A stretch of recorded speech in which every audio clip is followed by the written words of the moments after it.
toujours aujourd'hui au Sénégal une présence militaire française, environ 350 soldats, des hommes et des femmes, basés sur plusieurs camps, ici même à Dakar. Est-ce que vous êtes favorable à cette présence militaire française dans votre pays?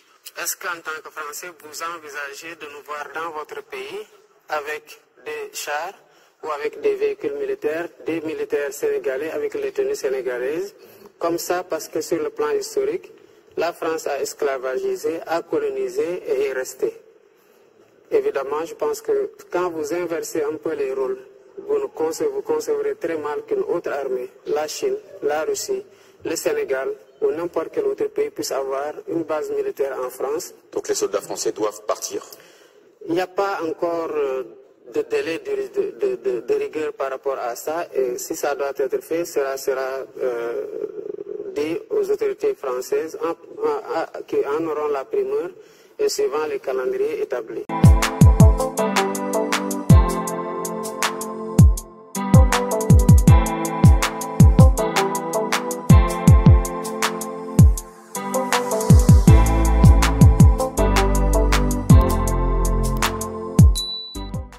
Encore à l'exercice d'excuses, mais je dois vous révéler que j'ai reçu aujourd'hui une lettre du président Macron dans laquelle il reconnaît que ce fut en effet un massacre.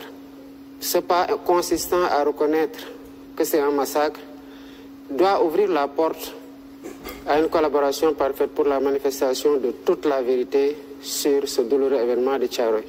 Est-ce que vous pensez que 80 ans plus tard, la France cache toujours délibérément une partie de la vérité? Évidemment, il y a quelque chose qui a été caché.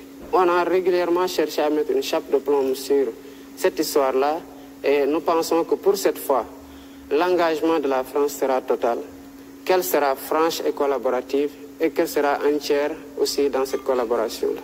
Vous avez la croix de guerre. Chaque étoile représente une action de combat, une action de bravoure. Chaque étoile, ça c'est la croix de guerre d'Indochine. Vous voyez? Ça, c'est marqué dessus, vous voyez? Celle-là, vous voyez? Indochine. C'est la médaille de volontaire d'Indochine. Vous voyez? Et ça, vous voyez, comme j'ai dit, c'est la médaille militaire française. Il faut avoir des citations ou 12 ans de service dans l'armée française. Et vous avez les deux? J'ai eu les deux. Voilà. Donc, vous voyez? Alors, on continue. Alors, ici, vous voyez, ça, c'est la croix du combattant. Bon, ça, c'est la médaille coloniale. Oui. Il faut faire les colonies. Vous voyez? Alors, ici, c'est la reconnaissance de la Révolution française. J'ai travaillé pour elle. Ça. Bon. Ça, c'est la commémoration d'Indochine. Celui qui n'a pas fait d'Indochine ne peut pas avoir. Voilà. Ça, c'est l'Algérie. Wow. Et maintenant, la Légion d'honneur qui arrive. Et la Légion d'honneur, j'ai dit au tiers de pousser ça, de me mettre ça devant. On m'a dit non. C'est une médaille étrangère. Et j'ai dit, pour moi, je fais ce que je veux. Lorsque j'ai vu ça, c'est pas le Sénégal qui m'a fait ça. Mais normalement, sa place est ici. Là. D'accord. Ici. Mais vous la voulez en première? Oui, ici. Moi, je la veux en première. On m'a dit que ce n'est pas légal. Sinon, sa place est ici. Donc vous êtes à la veille d'une grande émotion alors? Ah oui, dis donc.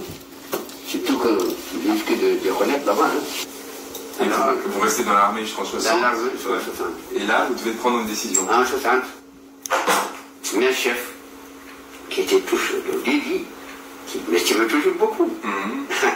Alors, on m'a dit, ne parle pas, yo. Reste avec nous.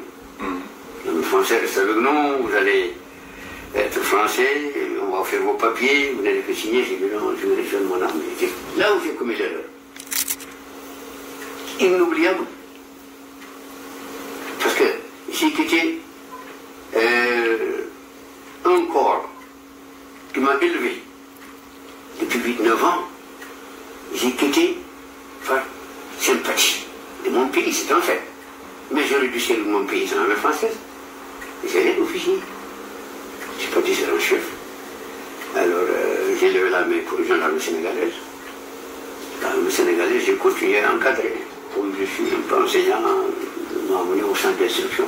Mais j'ai toujours regretté de quitter l'armée française. Tout de suite ou peu Non, oui. Après 2 ans, après quelques années là-bas, j'ai dit, mais c'est pas l'armée que j'ai connue. C'est pas l'armée que j'ai connue. Et puis, j'ai eu tous les honneurs. J'ai eu la Légion d'honneur du Sénégal, on m'a mentionné. J'ai formé des colonels, j'ai formé des généraux. Là-bas, dans ma section, ça marchait bien. J'étais petit, comme toi, mais solide. Pas comme moi. C'est même malade. J'étais jamais malade, moi. Jamais malade. Malade à tête, j'étais toujours présent dans les rangs. Toujours, ce sont mes notes, ça. Si j'étais resté dans le français, j'allais plus de 100 000 colonels. Ça, je sais. Le colonel. Alors, actuellement, mes camarades que dans le français, ils me payent en tout. Je suis obligé pour vivre de venir ici. Pour avoir une allocation de vieillesse. Alors, c'est ça. Moi, ma vie a été comme ça, partagée entre les armées jusqu'à ma vieillesse, quoi. C'est ma vieillesse. J'ai ne connu que l'armée. Sans regret. Sans regret. Aucune. Nous, on a appris à chanter la Marseillaise, presque étant tout jeune, dès notre rentrée à l'école. C'est pour aimer un pays qui vous a soigné, qui vous a élevé. Ça permet d'aimer ce pays-là et ne pas faire de mal à sa population. Quand je vois des gosses de 17 ans qui ont égorgé le vieux, le père qui était très bien, de sang-froid, ils ont fait asseoir de l'égorger au nom de l'islam, c'est qu'ils n'ont rien compris.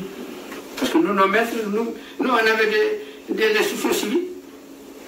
Oui, on nous parlait des parents, on nous parlait de la nation, on nous parlait des grands-parents, on nous parlait tout à l'école. Et on avait pitié. C'est pas égorger les gens comme ça qui n'est marqué nulle part dans une religion, ni catholique, ni musulman. Et donc vous, aujourd'hui, vous êtes français et sénégalais à parts égales. Oui, franco-sénégalais. Et vous vous sentez comme... Franco, pas sénégalais, franco, mais franco-sénégalais, voilà. Ah, dans cet ordre-là. Franco-sénégalais. C'est pour cela que j'ai fait le possible. Marine Le Pen veut faire une croix sur la double nationalité, elle se trompe. J'aurais bien voulu faire la guerre avec parce que nous avons le même âge avec le Pen. J'ai le même âge avec le Pen. Et il n'y a 28 comment. Et vous avez fait la guerre en même temps? Et il n'a pas, oui, mais il n'a pas de citation. Il n'est jamais sorti du casernement. Hein. Il était parachutiste. Moi, c'était fantastique. Il sautait en haut, mais on était toujours sur le terrain. C'est nous qui les recevions. Après une mission bien accomplie. Le 1er décembre, des tirailleurs sénégalais qui avaient quitté Morlaix sont venus après la guerre, ont été mobilisés pour retourner dans leur pays respectif après la guerre. Ils réclamaient leur dû.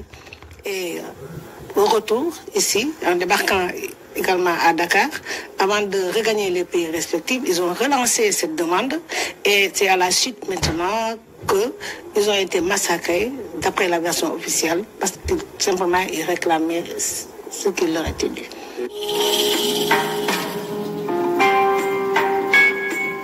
Ces tirailleurs ont presque pris part à toutes les campagnes coloniales menées par la France. À ce jour, le nombre de... Je rappelle que M. Hollande en a déclaré 70 ou à peu près. Qu'on compare les chiffres, le départ de Morlaix et l'arrivée à Dakar, et qu'on soustrait les 300 ou 400 qui seraient descendus à Casablanca, qui est une fable incroyable, il y a raison de penser que s'il y a 200 tombes ici, il en manque une centaine. Il devrait y avoir 300 tombes. Plusieurs versions existent. Des zones d'ombre entourent aussi ce cimetière. Le cimetière de Thiaroye, il y a beaucoup de polémiques. Moi et le groupe Thiaroye 44, nous qui suivons l'histoire, on avait d'abord une première version que c'était un cimetière seulement d'anciens militaires. Après, par la suite, on a entendu qu'il y a une fosse commune.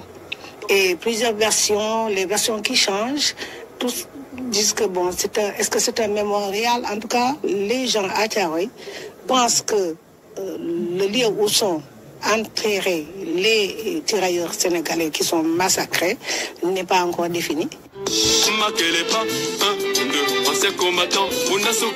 L'histoire de la révolte des tirailleurs de Thiaroye ne se limite pas seulement à celle de massacre.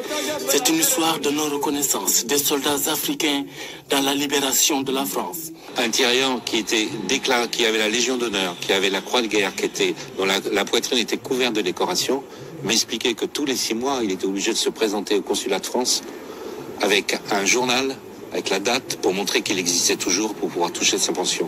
Pour eux, c'est une humiliation sans nom. Et je crois que ça caractérise le rapport de la France avec l'Afrique et avec le Sénégal. Donc voilà ce qu'il en est des relations actuellement. 80 ans se sont écoulés depuis cette tragédie. Et aujourd'hui, Thiaroye reste partagé entre reconstruction et quête de vérité. Ouais, depuis quelque temps, surtout depuis 2024-2023, les gens commencent à en parler. C'est un sujet de polémique et on voit que maintenant la population est intéressée. Et c'est une population qui a soif de la vérité et qui donc il y a des réflexions, des actions de mémorial pour aller vers donc la reconnaissance officielle de cette histoire, mais l'élaboration, la restitution de la vraie histoire, ensuite vers peut-être des actes de réparation juridique, donc humaine, etc. Le 1er décembre, un jour de rappel par devoir de mémoire. Pour cette année, il ne s'agit pas d'une journée de tirailleurs, mais bien d'une commémoration.